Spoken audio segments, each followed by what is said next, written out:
Welcome to Medical Myths, Legends, and Fairy Tales. I'm your host, Dr. Alan Christensen. Look, you know that between the latest online fads and the crazy media headlines, it's easier than ever to get confused about your health. And you and I just want to feel better and live longer. We want to know what works. And we can't wait for further studies. We need to make decisions today based on the best evidence we've got. Well, that's exactly what this show is here for. So let's get to it.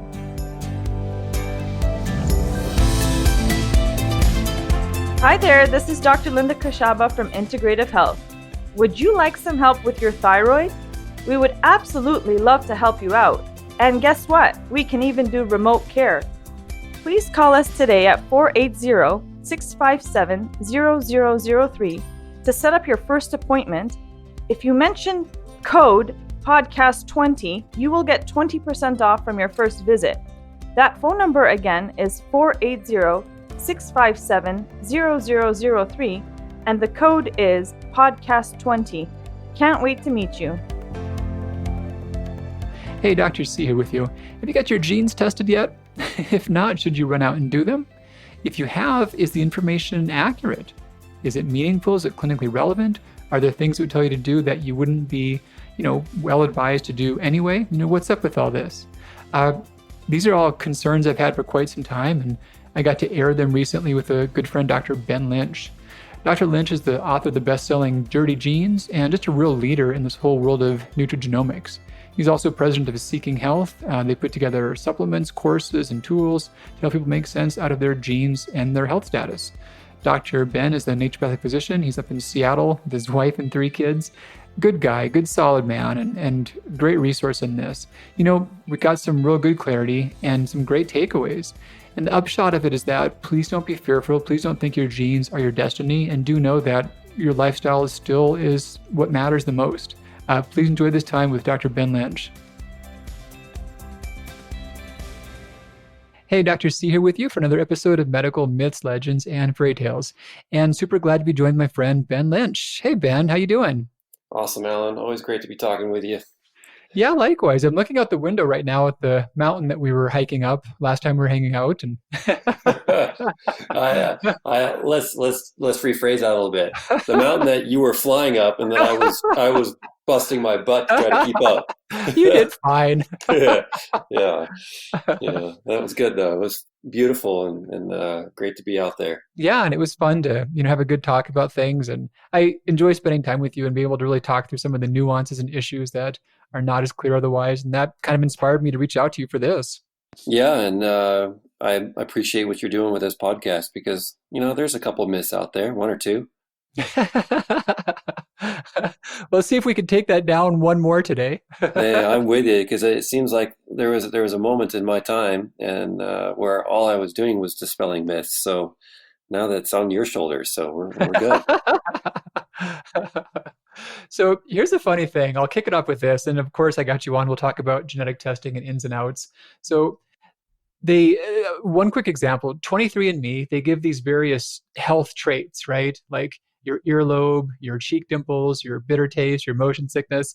So I made a spreadsheet. I got kind of nerdy about this, and I made a spreadsheet and I put in all their traits and then all the things they said about me, and some were indeterminate, but most I could say, was that correct or not? And so I put true, false on there.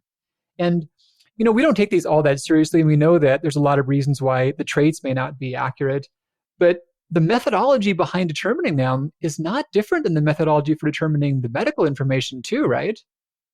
Yeah, it's first of all, why would you do genetic testing when you can just look in the mirror? That's well, not so much to find it out, but just a quick way to see how accurate that part of it was. It was a fun little way just to put that out there numerically. And what'd you find? Well, so there was 32 traits total, and 4 were indeterminate, like fear of heights, less likely than average to be afraid of heights. I just didn't know how to answer that. I'm a climber, but I'm cautious. So a couple less likely to have stretch marks. I didn't know how to answer that one. So a couple I just put indeterminate out of fairness, but some were more obviously true or false. And so of the 32, 10 were just straight on true. 18 were just straight on false. So 56% false, 31% true. And yeah, worse than random chance for that part of it. Okay. Yeah, it's I was looking through mine too, and I think it said I was a sprinter, and I can tell you I'm not a sprinter. I'm a long endurance guy. But You were maybe a I should rower, have been a right? sprinter. Yeah, I was a rower, and you kind of need to have a balanced, a power and endurance for that. Um, and then I did the DNA fit test, and I found their information more informative than the 23andMe for sure. But it also said I was very prone to ligamentous injuries, and so far I've had a few in my life, but nothing crazy. And it was pretty scary to see that I was strongly susceptible to that. So, and they were looking at about 10 to 15 different genes with that area.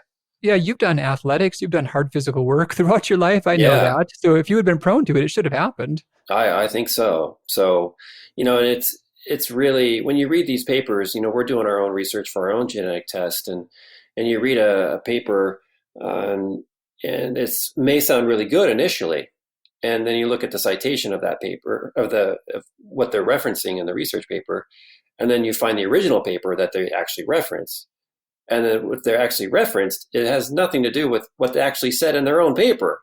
Wow. So it's you always have to go back to the original author. Couple Um, levels. yeah, So the thought was to really just hear some of the big things you see in this world of genetic testing. And thankfully, consumers are putting a lot more thought into their lifestyle. They're understanding that they can do things about it. Just a quick, I want to throw a plug in for Dirty Genes, your book. You really told people that your genes are important, but they're not your destiny. You can do things to make your genes less dirty and make them act differently. But what are some of the big things you see that frustrate you as far as points that consumers are not clear on? that they're broken. They order a genetic test and they see variations that they're homozygous or heterozygous or something, and they think they're broken, and they're not. They're just variations. Now, these are genetics, that I look at. They're more equal alleles like MTHFR or COMT. If you have these variations, it's not a descent, and it's just they're different. So that's one. The second is that it drives me crazy when doctors and individuals think that they get genetic tests that they could just take a supplement for their variations and they're good. Mm. And that's a big one. And I get a lot of input from people that they really want to know what supplements to take for X, Y, and Z genetic variations. And, honestly, I do wish it was that easy. That would be awesome. But at the end of the day, it comes down to the principles that I discussed in my book and the principles that you've discussed in your books. And that's the fundamentals of life where you just gotta eat right, sleep right, and be mindful of what's around you and who's around you, with some variations on that, of course, that dig deeper into science. But I would say, just to summarize, I would say that you can't supplement for a SNP. It requires additional stuff. And I discuss that heavily in the book, Dirty Genes. Number two is don't be scared. Let me rephrase that. You have every right to be scared, but I invite you to be more empowered when you're looking at genetic testing. How about that? Yeah. So I was That's scared when I did my genetics, and it took me years to realize that the information that is staring at me is actually very, very useful when you know how to use it. So, what was some of the evolution? What were some of the first experiences you had that way with your information and the application of it? Well, the first one for me was, seeing that, I did have the MTHFR variant, and my MTHFR gene is slowed down by 60, 70%, susceptible to do so. And that did explain why I, partially had higher blood pressure when I was 19 years old. I almost didn't make it on the rowing team at University of Washington because I had high blood pressure as a 19-year-old. Wow. Yeah, and that was not good. And I was very active, but I could not put muscle mass on. And so I think part of that was because my methylation uh, capacity was not so good, because you need methylation in order to make creatine. So once I started eating more protein and taking better care of myself, then I was doing a lot better.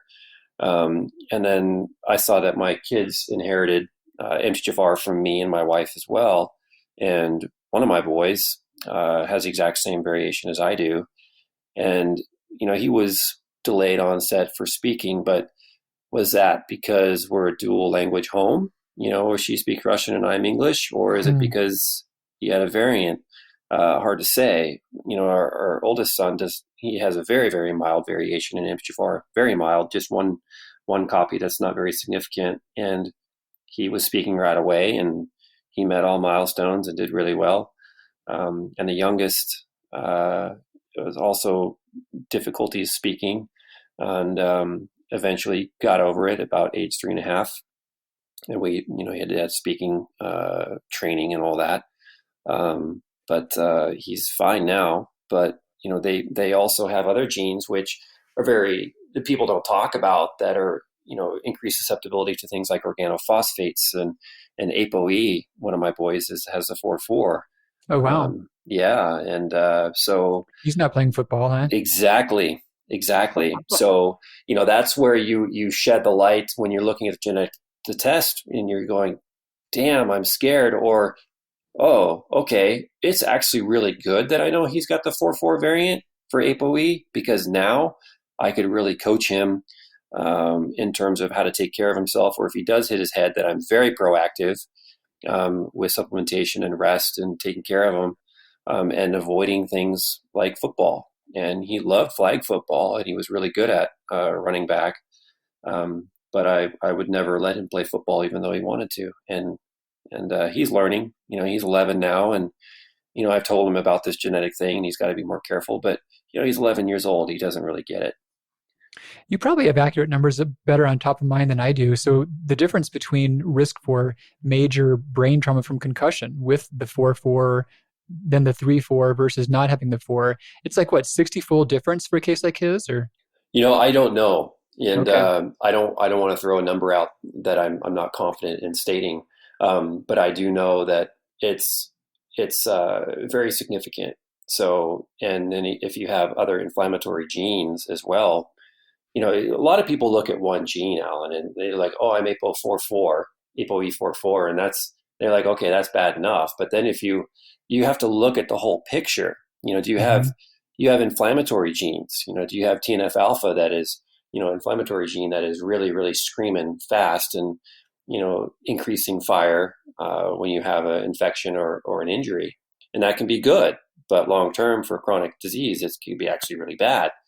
And if he's got phosphatidylcholine synthesis issues, and he's got detoxification problems, and upregulated phase 1 and downregulated phase 2, and all these things, you start putting in a combination, i.e., a haplotype, and you start really realizing, okay, well, this actually is really increasing his risk for concussions or head trauma or Alzheimer's, or actually, even though he has the ApoE44, he has all these other genes that are very protective.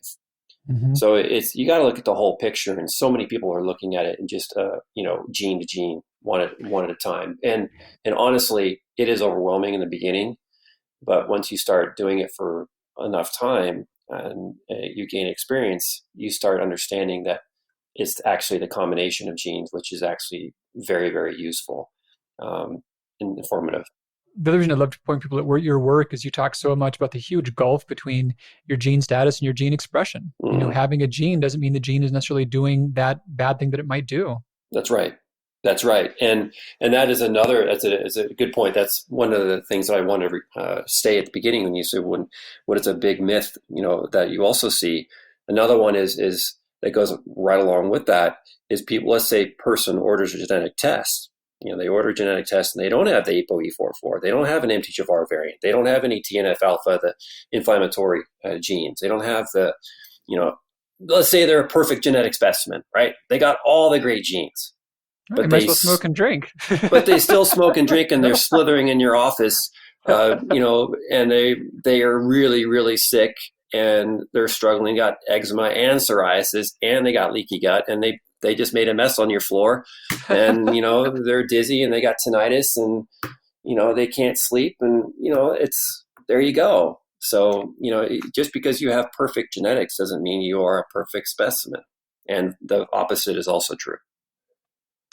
It's like you said early on, the importance of lifestyle in all those cases. It's always important to do all the basic lifestyle steps. There are some times to where the genes can inform you a bit more about particular risks that are unique to you, but yeah, there's never a time in which it's going to be a bad idea per your genetics to get a good night's sleep. Yeah, right. And it's I notice myself too, and I'm guilty of being on my phone sometimes at night playing stupid solitaire instead of going to sleep. And I'll look at my sleep score and my Aura ring, and it's like the ring smashes me in the face and says, "You an idiot! You're an idiot." I should have gone to bed. Do I have genes that increase my ability for deep sleep? No, that's actually pretty rare.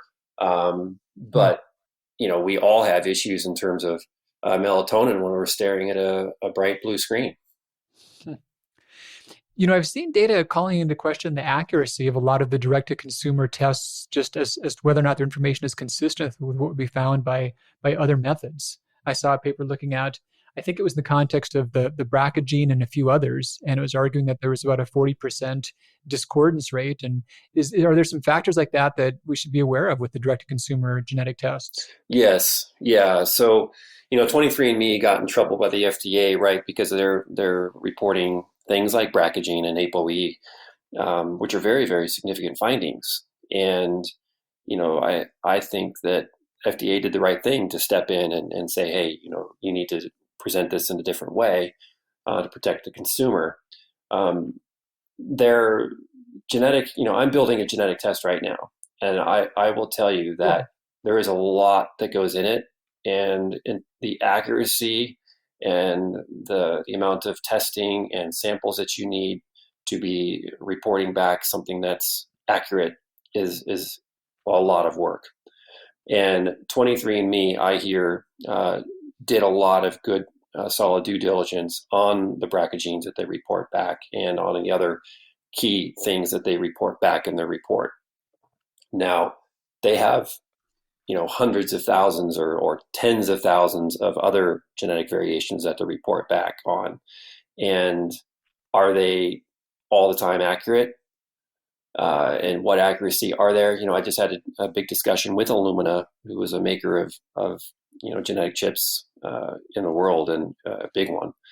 And the answer is fuzzy. It's a really fuzzy answer. I can't get it straight out. And if you read articles, there's a 99.9% call confidence rate on some of the genetics variations in 23andMe, but 23andMe themselves say that in the raw data, if you export the raw data and run it to all these third-party genetic reports, we're not responsible for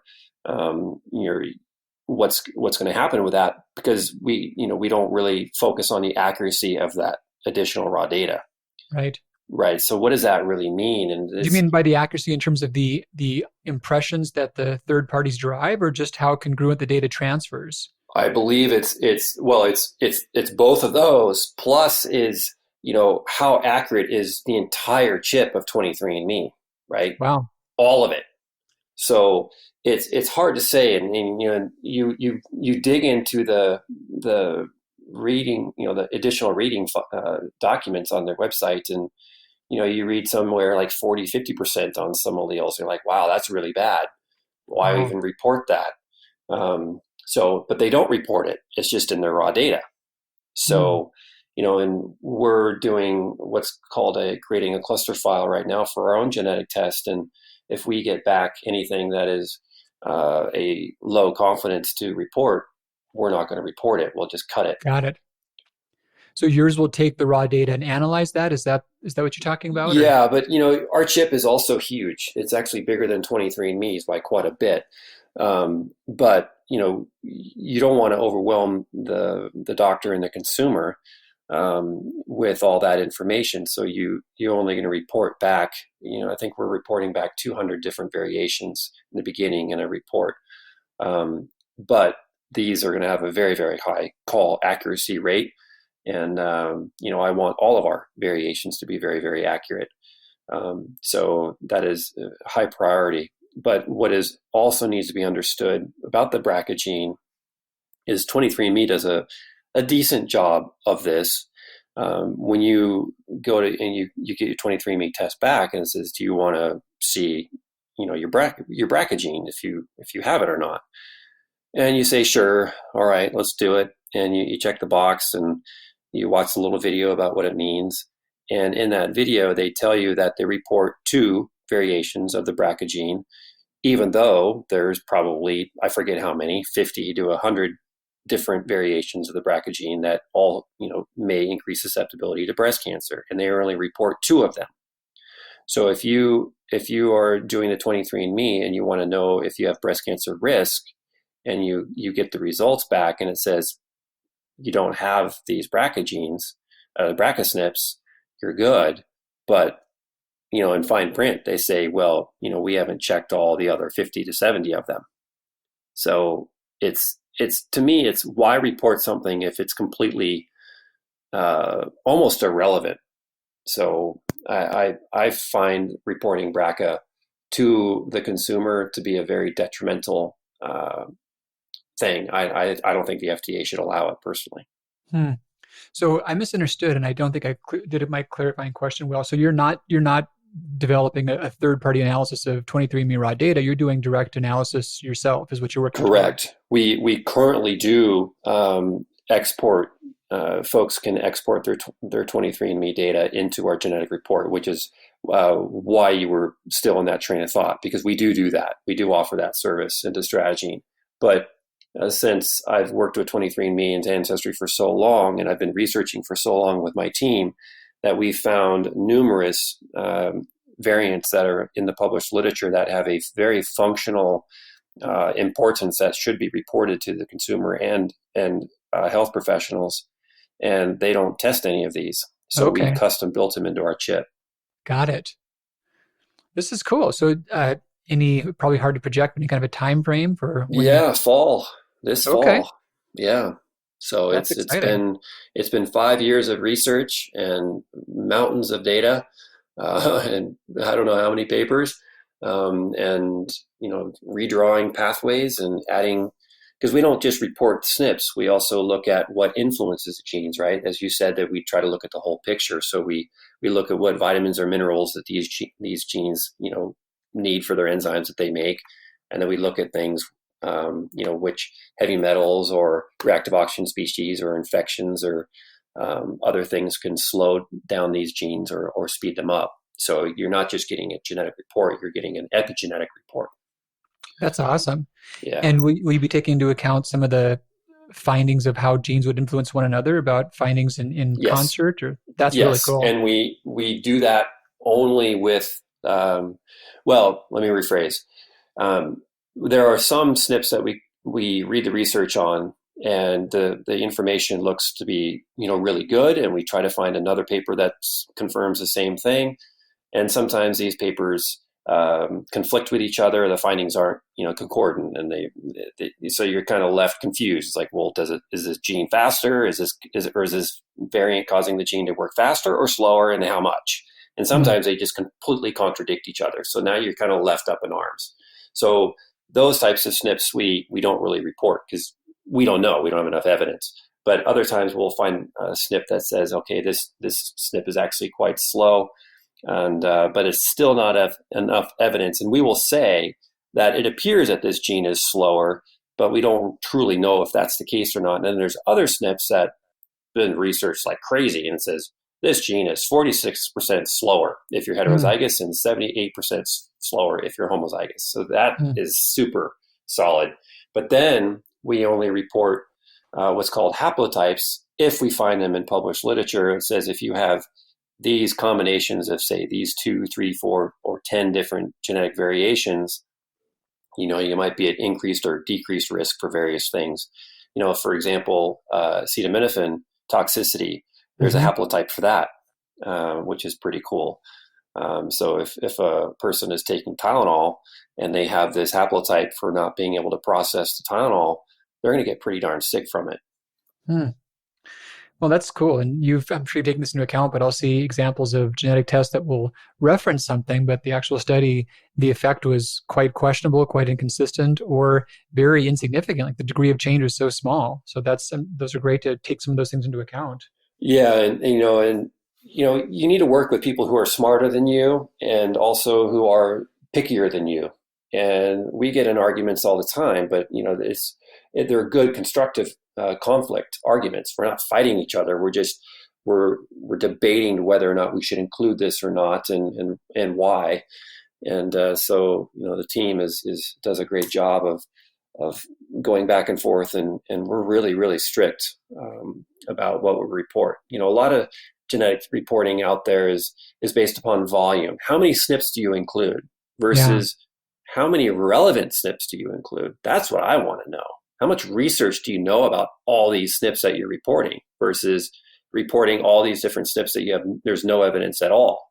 So there's already too much data in medicine and in life, and the more redundant and useless and information that you're obtaining that has no actionable,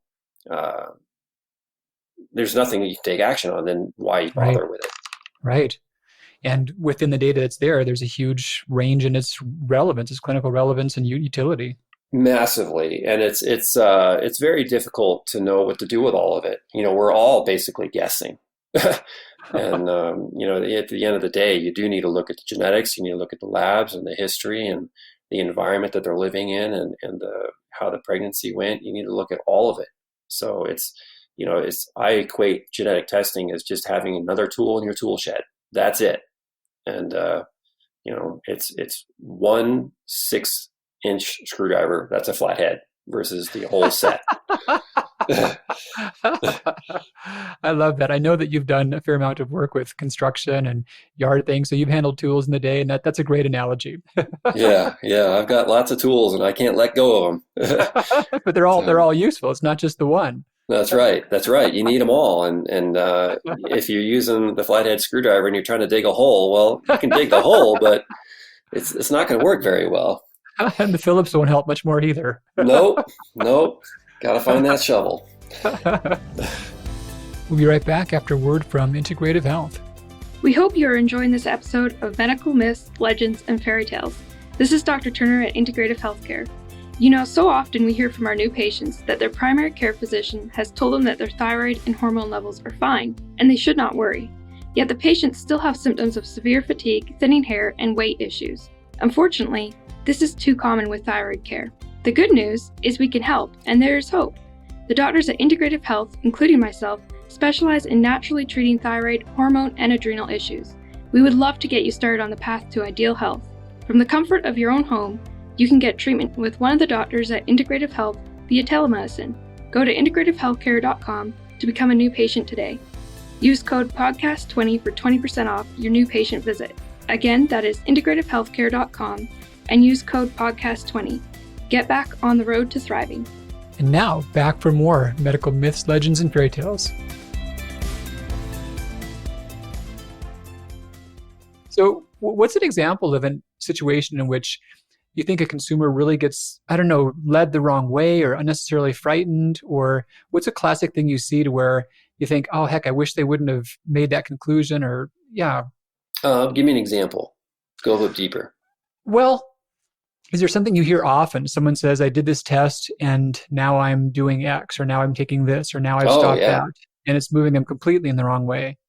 Yeah, 100%. Let's go easy. MTHFR. Okay. It's let's say somebody does a MTHFR genetic test like I did on myself, and I'll tell you my story. So I did the genetic test, and in fact, I tried making my own genetic test about 6 years ago or more, and I couldn't get it accurate enough, so I ended up just throwing that project away. I stopped because it said one day I had MTHFR and then the next day I didn't. And then I tried it again and I had it again. So I was like, oh, this doesn't look very good. So yeah, I threw that away. Never really mentioned that before. One of my failures. You weren't switching your genetic status by an alien invasion or something? Or yeah, right. It might have been accurate. Yeah, could have. Yeah, so I found out that I had this MTHFR variant, and then I ordered 23andMe and got it consistent, and so I started taking methylfolate. And the first time I took it, wow, my head lit up, and I was full of energy, and I could think clearly, and I was, in a good mood, and everything was like, wow, where has this been my whole life? And it's like the cobwebs in my brain just went away instantly. I mean, like within seconds. And I woke up the next day and I'm feeling great. And hey, when you feel great, you want to feel even greater. Sure. So I took another one, And, the next day I took the same amount, and I'm feeling kind of a little bit anxious, and head's a little bit hurting, not too bad, but not terrible. I'm definitely a little bit anxious and snapping a little bit more than usual. And next morning, and I got MTHFR, so I got to take methylfolate. So I took some more methylfolate the next day, and now I got a really bad headache, and I'm even more irritable, and I just kind of keep to myself because I don't want to snap at anybody, and I know that I'm more irritated, and I just gotta rein it in. Just gotta rein it in and make it through that day. And the next day I got MTHFR still, it's still there, and didn't use my genetic test. And so I take some more methylfolate, and now I didn't know what a migraine was, and I don't think it was quite a migraine, but my head really hurt. Oh, wow. And I'm thinking, God, what is up? I can be grumpy sometimes, but this is like consecutive days where I'm just an a-hole, and my head has been hurting nonstop, and it's actually getting worse. So I started thinking about, okay, what's going on here? And the next day I took some more methylfolate because, hey, I have MTHFR, and now I have a horrible headache. It's just bounding, and I'm unable to work. I just can't work. I go in bed and I lay there, and I said, this is stupid. And I start going over through things. What has changed? What has changed? What has changed? It's like, I've been taking methylfolate. And so I stopped taking the methylfolate. And I don't know if it was that moment or not where I was trying to get rid of the headache and I was thinking about other things. I don't know when niacin came in to neutralize the side effects of methylfolate. I have no idea when I came up with that. I think it was a consult I did with a kid who got depression actually from it. But anyway, I stopped the methylfolate and my headache went away, but it took days. So that was one thing that a lot of people do, and they still do. Doctors do it too, where they get tested for MTHFR, and the first thing they do is they prescribe 7.5 milligrams or 15 milligrams of methylfolate. Wow. And I was only taking 800 or 1,000 micrograms, and so they're giving way more. So, and I'll tell you that the number one read article on MTHFR.net, which has been a website dedicated to the MTHFR variant that I've been using for sharing free content for years, the number one read article is methylfolate side effects. Wow. Because people are reacting to their MTHFR status by supplementing with methylfolate.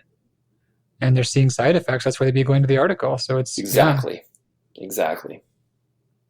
So what's another big one like that you'll see often? Someone will have a finding and take a step because of it. And another big one is COMT is another really important gene that a lot of people talk about, and COMT is a gene that is really important in processing catecholamines. That's what it stands for, catecholamine O-methyltransferase, and so it helps eliminate some of your norepi and your epinephrine from your brain and help keep you calm down, or it's not working very quickly, and so that norepi and epi stays higher levels in your brain along with dopamine.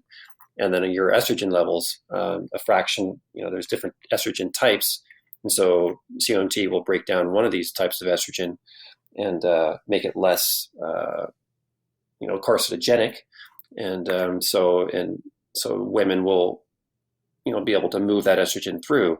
And so a lot of doctors will say, oh, if you have a variant in your COMT gene, you can't take methylcobalamin. You have to take hydroxycobalamin. It's like, come on. And you are, you're an undermethylator because you can't move methyl groups very well because you have a slowed COMT. Well, look, every single one of your genes in your human body requires it to be methylated or unmethylated because methylation will turn on and off genes. And you're looking at one single gene that has one single variant, and you're classifying that patient or that individual as an undermethylator, and that to me is just absolute nonsense. The terms of undermethylation and overmethylation drive me crazy. It's fingernails on a chalkboard. It's a metal spoon and a metal bowl. It's your kid coming home from elementary school with the recorder. It's like, oh my gosh. I asked folks who are ordering our genetic report. I said, look, how many of you are taking methylcobalamin and you have a slower COMT gene? you have a variant where it's slowing your COMT significantly, and you actually do very well with methylcobalamin. And half of them say I do really well from it, and the other half say I do terribly from it. So there's these blanket statements, and there's tons of genes. It's every single gene basically that have been reported. There's a report out there that's done, and they'll even make statements. If you have COMT, you can't take methylcobalamin, but if you have this variant, you need methylcobalamin, and it's in the same report. It's like, well, what do I do? Do I take it? Do I don't? So, and then there's CBS. If you have a faster CBS gene, you have to avoid vitamin B6, and you can't eat much protein. Oh, wow. Yeah, right. That gets people into big trouble. Well, and that's the thing, is that a lot of recommendations come up that are just, I don't know, from wherever, that are by and large benign. And those are things that I never get too worked up about. But some things come up that are just not benign. And in those cases, you really need to have the evidence to justify doing something that would be counterproductive otherwise. Exactly. And, and I believe the book Dirty Genes is helping people understand this, because what's happening is people are taking the quizzes as simple and as rudimentary as they are, and they're understanding if that particular gene is actually causing them a problem. Is the quiz very, very simplistic view? Yes. But is it enough to give them a quick understanding in an actionable way so they can make some changes? Yes, it does. Is it only that one gene that is causing all their issues out of the 18 to 20,000? No. But that one gene, it wants you to participate in life a certain way more than acting in a different way. And so if you are changing your lifestyle for the better, even though you're targeting this one gene that we talk about in the book, you're cleaning up thousands of all the other genes at the same time. Right? And that's one of the reasons I'd love to recommend the book, is that I would argue that someone can get a better sense on what their needs might be per their genetics by looking at your quiz, and they could by going deep on their own with some direct-to-consumer testing. They'll get a sense on, per their symptoms, per their experience, what their gene expression might be. And the cool thing is that the recommendations they're going to get are not going to be counterproductive based upon unknown gene variants or things they're not taking into account. Exactly. And at the end of the day, you're going to be reading that book and you're like, wow, this is actually common sense. And for the most part, it is.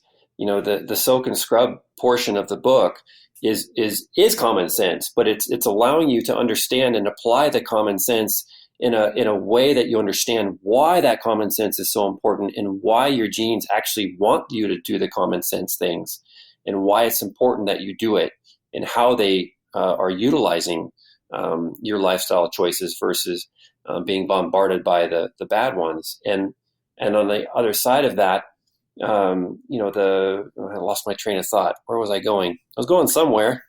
Well, anyway, lost it. It might be the same direction, but I was thinking that I'd be curious to know your input on what are some of the lifestyle steps that people hear about from that either surprise them, or maybe they think they're doing, but they're not really doing. And there's a lot of things that people already do, or they feel they're getting taken care of, but there's usually like one or two things that if they connect with right, makes the biggest difference for them. So what do you think would fall in that category?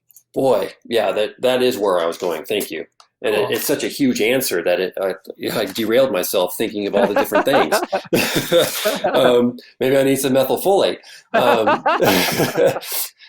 So I would say it surprises a lot of people that I really try to get them to stop all supplements as much as possible, and unless these supplements are needed for life-threatening issues.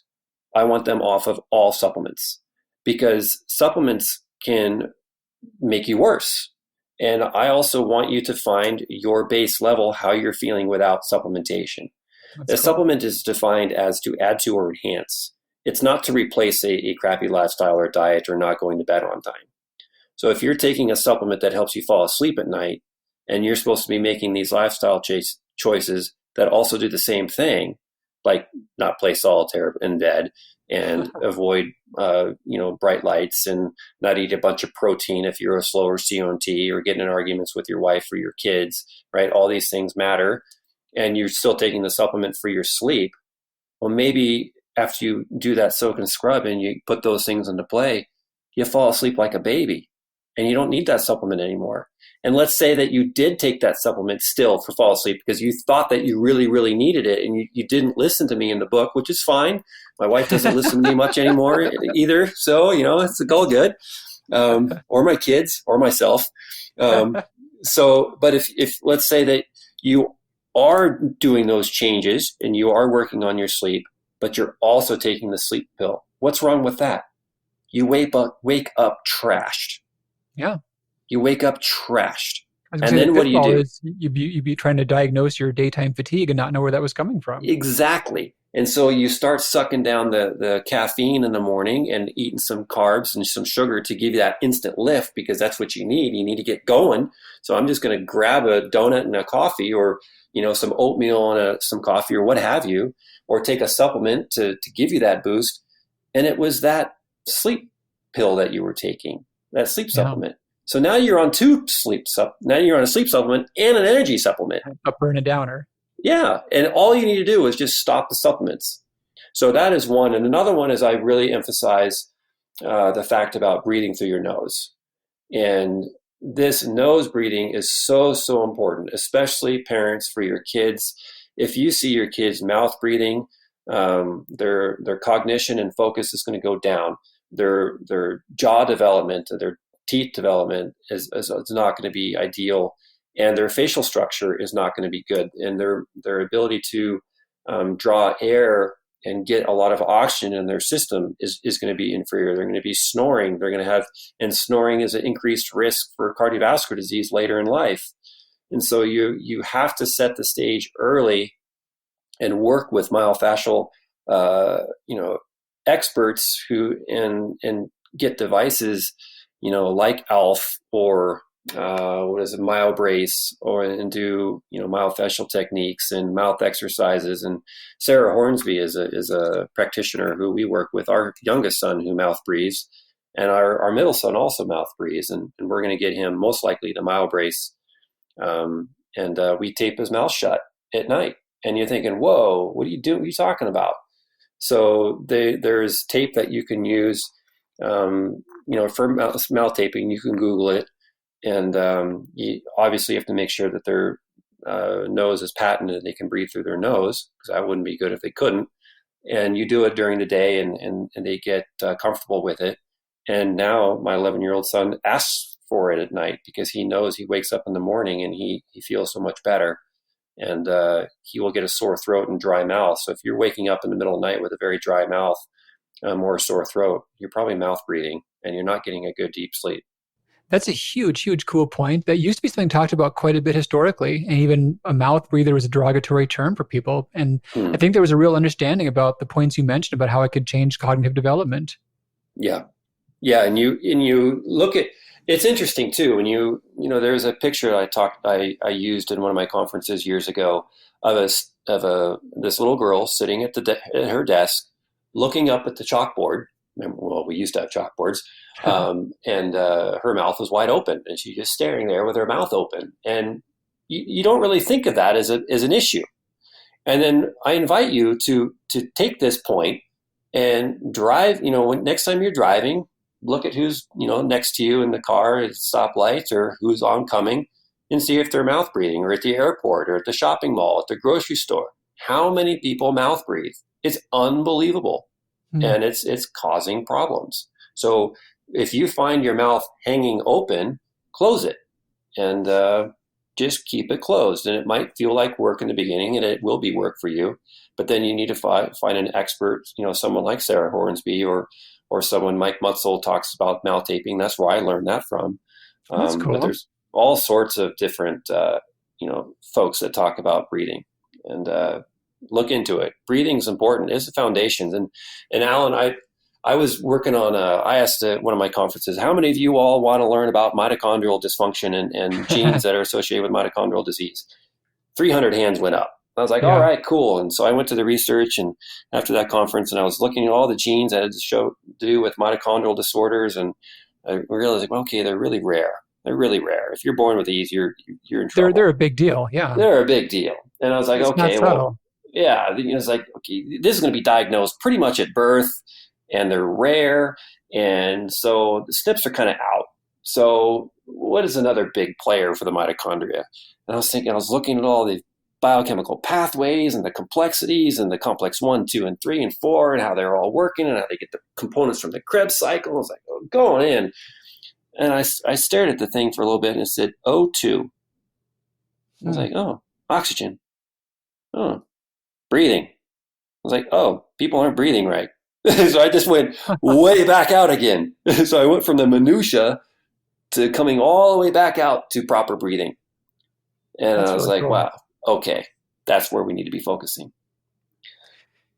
Have you heard about the whole timing of nostril dominance and switching back and forth and all that? Ooh, I haven't. This is pretty wild. So I had a bit of a background in Ayurvedic medicine, and they would talk about like the alternate nostril technique. And their argument was these subtle channels. You've got your main center chakra and these Ida and Pingala nadis that pretty much the medical caduceus is the same image. These things go back and forth across the body and they transect it. They make these oscillations. But they argued that there was a dominant cycle of one right nostril and left nostril that would alternate. And I've seen some data arguing that that does occur and that it's both an effect and also a lever on parasympathetic to sympathetic dominance. And I think you'll enjoy this because this completely lit me up. So I heard about that for quite a while, but I never heard a plausible mechanism of action on why that would be until rather recently. And so the argument was that we have these osmoreceptors, these chemoreceptors in our sinuses that are smelling things. And apparently they have different categories. Some can pick up substances well with fast inhalation, and other chemicals are better registered by slower inhalation. And these various osmoreceptors, they wear out and they have to reset or replenish or reactivate every so often. And so what happens is you breathe in faster from one nostril to utilize the fast receptive osmoreceptors on that side, and then you switch over and let the fast ones rest and let the slow ones be active.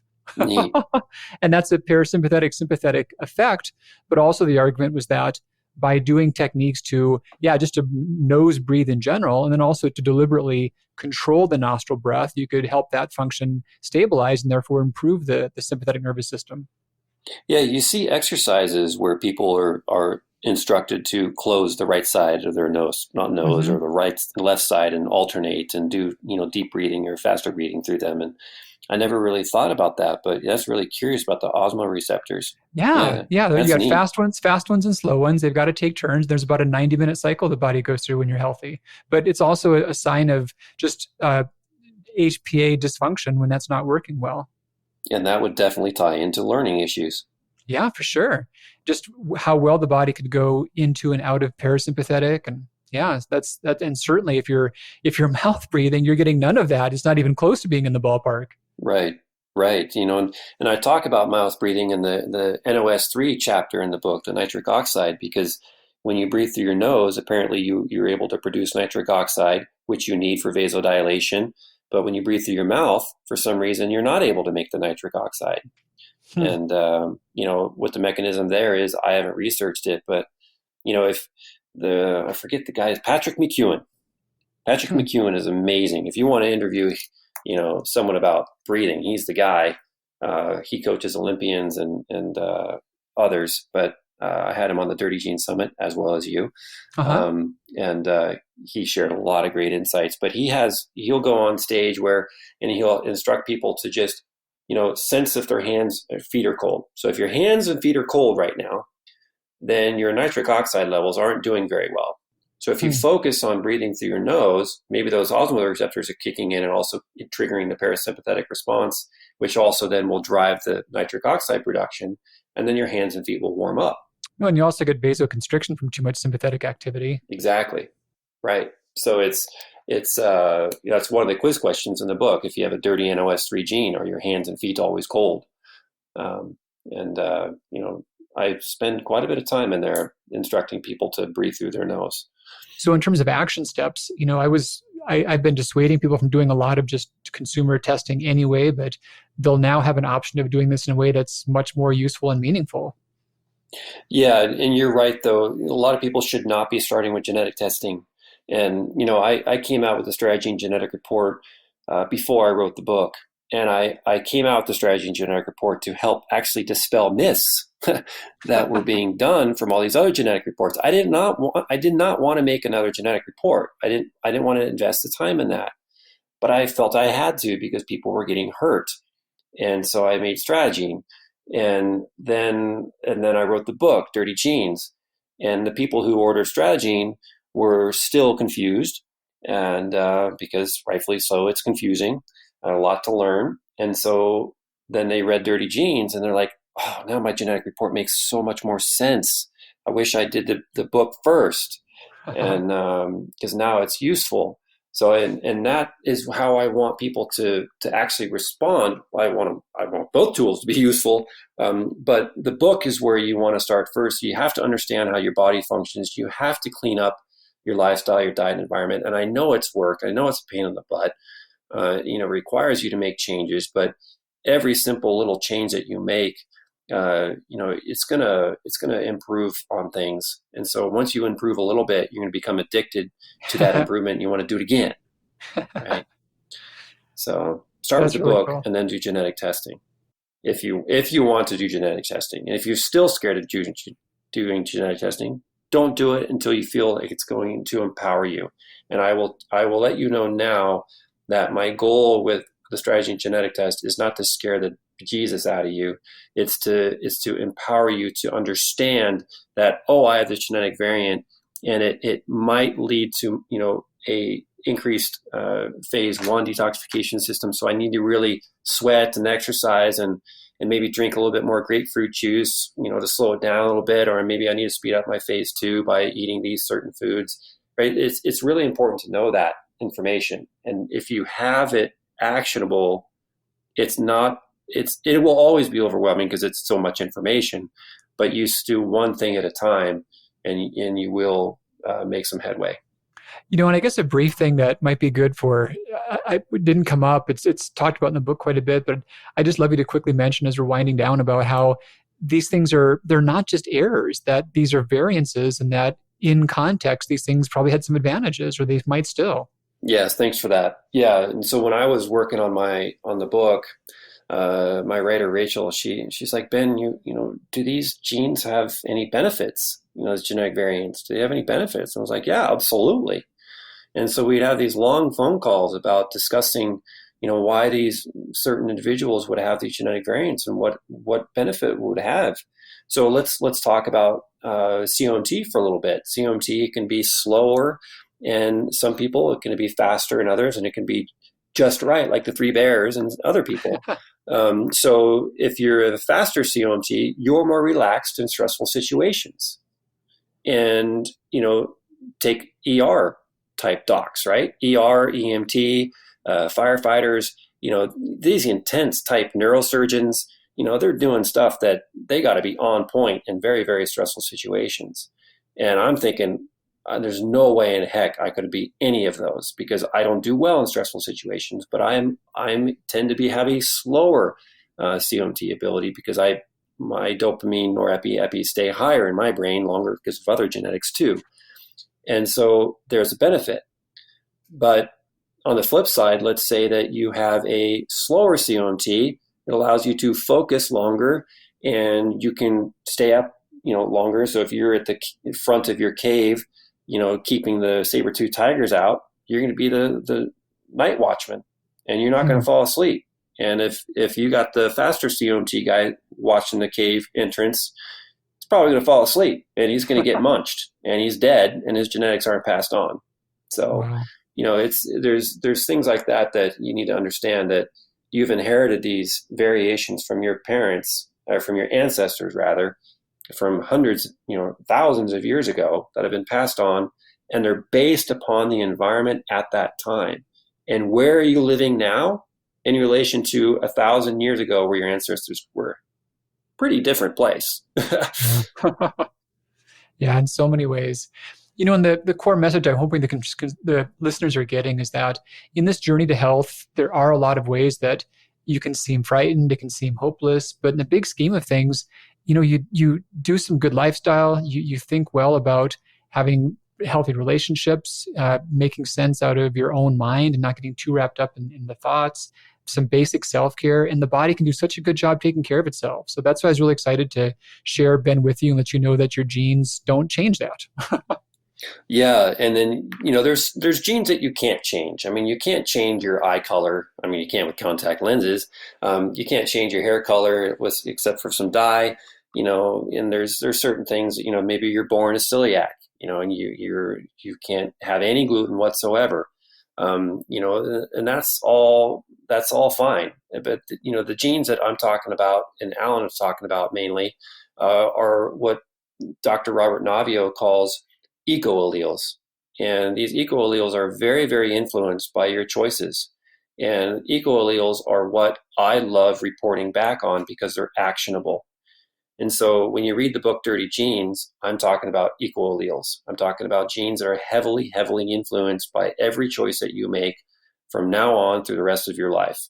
And let's say you made bad choices for 15, 20, 30 years, and you've got some really dirty genes. Well, the good news is you can scrub and scrub an old pot and still make it look beautiful. Remember those old Tarnex commercials, right?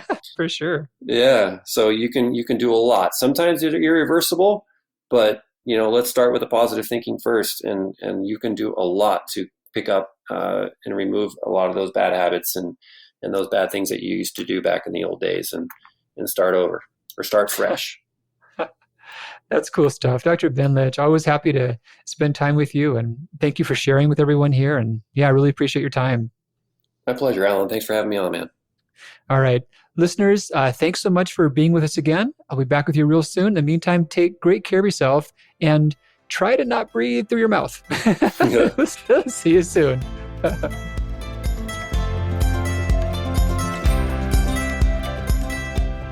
Hey, Dr. Christensen here. Thanks so much for joining me for another episode. Is there a topic you'd like me to cover? I'd love to hear from you.